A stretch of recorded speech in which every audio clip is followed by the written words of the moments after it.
अस्सलाम वालेकुम नाज़रीन, मैं हूं लुकमान अली और आप देख रहे हैं मेरा यूट्यूब चैनल।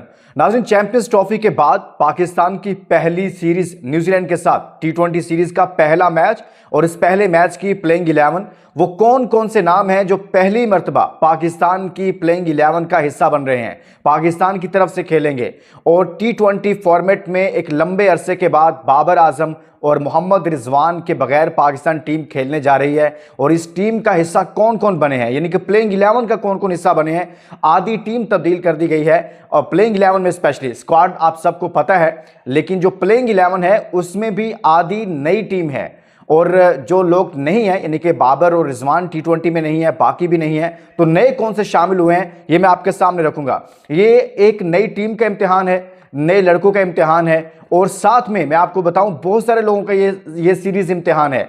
सलमान अली आगा की कप्तानी बहुत बड़ा इम्तिहान है उनका, क्योंकि उनके बैकअप पे शादाब खान हैं और शादाब खान को कैप्टन बनाने के हवाले से फैसला हो चुका है, लेकिन कुर्बानी का बकरा बनाना है सलमान अली आगा को, इसलिए उनको ये सीरीज दी गई कि मुश्किल सीरीज है। अब मैं आपके सामने वो तमाम नाम रखूंगा कि कौन कौन से ऐसे नाम हैं जो पहली मर्तबा पाकिस्तान की प्लेइंग 11 का हिस्सा बनेंगे और कुछ ऐसे नाम हैं जो लंबे अरसे के बाद पाकिस्तान की प्लेइंग 11 का हिस्सा बनेंगे। और मोहम्मद रिजवान और बाबर आजम के बगैर पाकिस्तान की T20 टीम कैसी है इस पर बात करेंगे। लेकिन आगे बढ़ने से पहले कि मैं ये नाम आपके सामने रखूं, लेकिन दोस्तों कमेंट्स में जाकर आपने बताना है कि आपके ख्याल में ओपनर्स कौन होने चाहिए।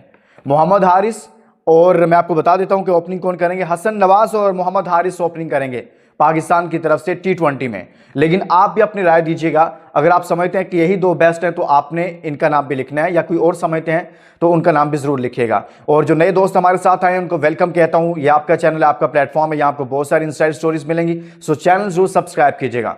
दोस्तों आप देखिए, पाकिस्तान टीम चैंपियंस ट्रॉफी में बुरी परफॉर्मेंस दी और उसके बाद एक टीम के अंदर कहा तो ये जाता है कि चेंजेस की गई, लेकिन मैंने इसको नाम दिया था सीट एडजस्टमेंट।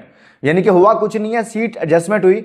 ओडीए से कुछ लोगों को उठाकर T20 में ले आए और T20 के लड़कों को ओडीए में ले आए। हालांकि होना तो ये चाहिए था कि आपकी अभी जो रिसेंट टूर्नामेंट था वो चैंपियंस ट्रॉफी ओडीआई फॉर्मेट था, लेकिन इन्होंने चेंजेस ज्यादा किस में कर दी, T20 में कर दी। और अब T20 का जो स्क्वाड है उसमें जो नए लड़के शामिल किए गए उनमें हसन नवाज, अब्दुल समद वगैरह, ये पहली मर्तबा पाकिस्तान टीम का हिस्सा बने हैं T20 का। और मैं आपको बताऊं कि मोहम्मद हारिस लंबे अरसे बाद पाकिस्तान टीम में आए हैं, ओपनिंग इन दोनों से करवाई जाएगी। हसन नवाज बहुत तेज खेलते हैं और बड़ा ज़बरदस्त खेलते हैं, और शादाब खान एक लंबे अरसे के बाद टीम में वापस आए हैं, ये तो पहले से मौजूद हैं और पाकिस्तान टीम के वाइस कैप्टन भी हैं, लेकिन ये लंबे अरसे बाद वापस आए हैं और टीम का हिस्सा होंगे। अब्दुल समद बड़े जारहाना अंदाज के हवाले से जाने जाते हैं। अभी आपको पता है जो प्रैक्टिस मैचेस लाहौर में चलते रहे, जो ट्रेनिंग कैंप पाकिस्तान टीम का चल रहा था, उसमें भी अब्दुल समद ने अपने पाकिस्तान के बड़े बड़े बॉलर्स को बड़े बड़े छक्के मारे हैं। इवन के शादाब खान को उन्होंने अच्छी खासी उनकी पटाई की। फिर उन्होंने शाहीन शाह अफरीदी को 4 बॉल पर 4 छक्के मारे, अगली 2 बॉल शाहीन शाह अफरीदी ने करवाई ही नहीं थी। तो ये एक बड़े जारहाना मिजाज पाकिस्तान के बैटर हैं। अगर ये चल गए तो, अगर ये, और मैं ये समझता हूं कि जिसको आप लेकर जाते हैं या तो टीम में सेलेक्ट ना करें, अगर करते हैं तो उनको फेयर चांस मिलना चाहिए। ये नहीं है कि 1-2 मैचेस दें और कहें जी बस फारग। आपको सबको इसी तरह से लेकर चलना चाहिए जैसे आप साइम अयूब को लेकर चले थे। साइम ने अच्छा परफॉर्म नहीं भी किया था, लेकिन आपने उनको अपॉर्चुनिटीज दी, मौके दिए, फिर वो जाकर कहीं अपने उस मोमेंटम और उस फॉर्म में आया था। तो दोस्तों हसन नवाज बन रहे हैं और साथ में जहांदाद खान बॉलर हैं, आपको पता है चैंपियंस कप के बड़े अच्छे परफॉर्मर हैं। जहांदाद खान को पहला मैच T20 दिया जा रहा है। खुशदिल शाह इस टीम का हिस्सा है। खुशदिल शाह एक लंबे अरसे के बाद पाकिस्तान की T20 टीम का हिस्सा है और आपको पता है ओडीआई चैंपियंस ट्रॉफी में वो टीम का हिस्सा थे, लेकिन उनकी सिलेक्शन पर काफ़ी ज़्यादा तनकीद हुई, लेकिन वो थोड़ा बहुत परफॉर्म करते रहे चैंपियंस ट्रॉफी में। फिर साथ में आपको बता दूं कि अब्बास अफरीदी को शामिल किया जा रहा है, यानी कि पहला मैच अब्बास अफरीदी को भी दिया जा रहा है। अब्बास अफरीदी पहले भी पाकिस्तान की तरफ से खेल चुके हैं, लेकिन चैंपियंस ट्रॉफी में पाकिस्तान टीम का वो हिस्सा नहीं थे। मोहम्मद अली स्क्वाड में है, लेकिन कहा यह जा रहा है कि शायद मोहम्मद अली टीम का यानी कि प्लेइंग 11 का हिस्सा ना बने, क्योंकि हारिस, रऊफ और साथ में शाहीन शाह अफरीदी, इन दोनों को भी खिलाया जाएगा। तो लिहाजा इनके साथ अब्बास अफरीदी को एक फास्ट बॉलर के तौर पर शामिल किया जा रहा है और साथ में एक स्पिनर रखा जाएगा। खुशदिल शाह भी टीम के अंदर मौजूद हैं। सुफियान मुकीम और अबरार अहमद में से किसी एक को रखा जाएगा, लेकिन हैरानकुन तौर पर देखें कि यहाँ अपने अबरार के साथ सुफियान मुकीम को शामिल कर लिया न्यूजीलैंड में। आकिब जावेद साहब की सोच देखें, उनका दिमाग देखें कि कितना दिमाग उनका काम करता है। लेकिन वो टूर्नामेंट जो पाकिस्तान में हो रहा था, वो टूर्नामेंट जो दुबई में खेला जा रहा था, उसमें पूरा पाकिस्तान पीटता रहा, लेकिन भाई साहब ने किसी की नहीं सुनी। उन्होंने अपनी मनमानी की और दूसरा स्पिनर ऐड नहीं किया और पाकिस्तान को उसका खुमियाजा भुगतना पड़ा और पाकिस्तान को उसकी भारी कीमत अदा करना पड़ी। तो अब उनको सुफियान को रखा गया है, देखते हैं कि अब उनको मैच देते हैं नहीं। इनके हवाले से कंफर्म नहीं है कि सुफियान मुकीम को मैच दिया जाएगा या नहीं दिया जाएगा। लेकिन कुछ नाम जो मैंने आपके सामने रखे, बाकी वही लड़के हैं जो पहले से कुछ खेलते आ रहे हैं। इरफान खान न्याजी भी टीम का हिस्सा होंगे, ये भी मैं आपको बता देता हूँ, प्लेइंग 11 का हिस्सा होंगे। ये कुछ वो नाम बताए हैं जो काफ़ी लंबे अरसे के बाद पाकिस्तान के स्क्वाड में आए हैं।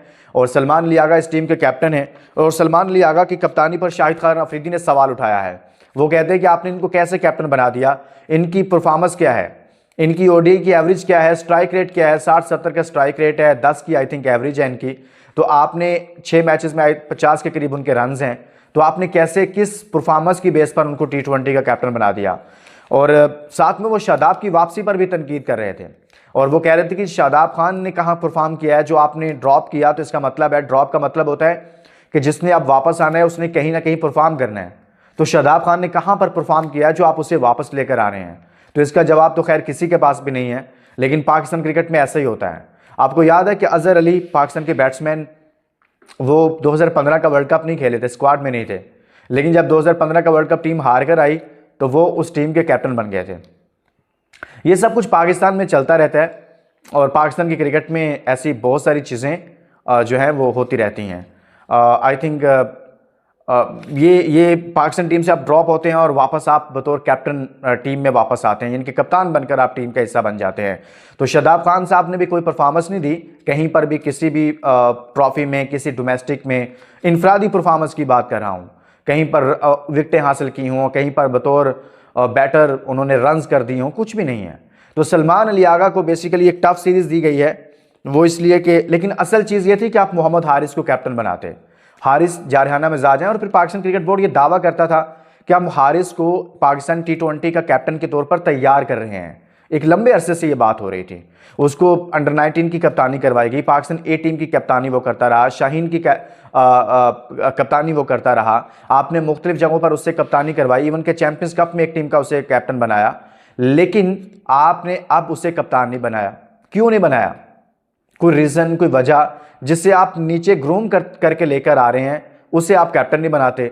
जिसको T20 फॉर्मेट सूट नहीं करता उसको आप लाकर बैठाते हैं और उसे आप कैप्टन बना देते हैं। ये सारी मंतक, ये सारी चीज़ें जो हैं वो बिल्कुल समझ से बाहर हो जाती हैं। लेकिन पाकिस्तान क्रिकेट में दोस्तों ये सारा कुछ चलता रहता है, बहुत कुछ होता रहता है। लेकिन पाकिस्तान क्रिकेट ने चैंपियंस ट्रॉफी में बहुत बुरा खेला, उसके बाद आप ये सीरीज़ का आगाज़ है, 5 T20 मैचेस हैं। लेकिन एक चीज़ और भी है, वो ये है कि जो न्यूजीलैंड की टीम है उसके 6 से 7 मेन प्लेयर मौजूद नहीं है। आपको पता है उन्होंने उनके कैप्टन सेंटनर, यानी कि कैप्टन जो है वो नहीं है और ब्रेसवेल कप्तानी करेंगे टीम की, और वो IPL को तरजीह दे रहे हैं, यानी कि उनके नज़दीक पाकिस्तान टीम की कोई इतनी खास अहमियत ही नहीं है।